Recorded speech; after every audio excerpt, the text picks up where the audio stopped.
Okay, in this video I'm going to show you how to write an equation that represents the electron transfer process that's going to take place when pairs of elements combine to form an ionic bond. So for my example, I'm going to use rubidium and nitrogen. So before we begin, we need to understand that rubidium is a metal and nitrogen is a non-metal.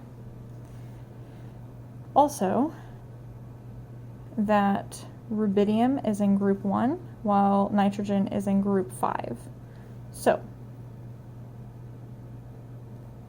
I have this great acronym called MALE that says metals always lose electrons, and so rubidium, being our metal, is going to lose the electrons, while nitrogen is obviously going to gain the electrons, and since electrons have a negative charge, that's going to cause nitrogen to form an anion, negatively charged, while rubidium's going to lose the negatives, so it's going to have a positive charge and become a cation.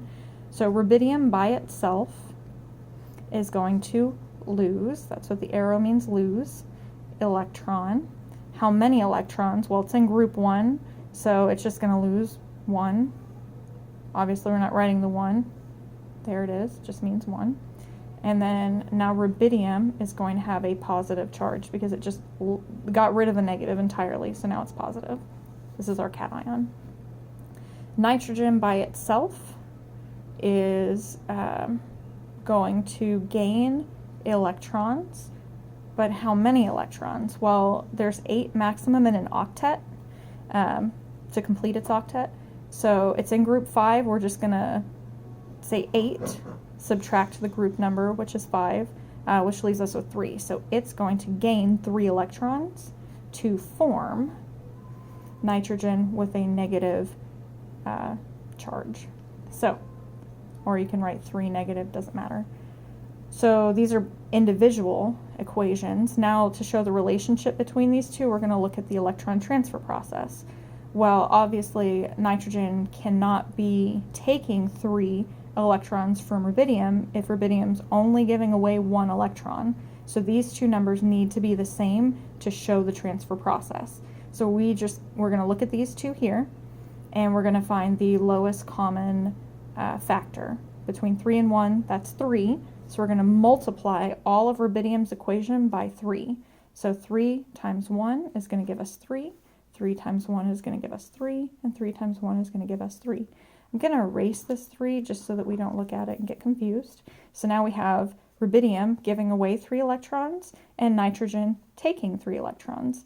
Electrons can't float around in space. They have to be transferred from one to the other. So this balances out, and this shows us that this is correct.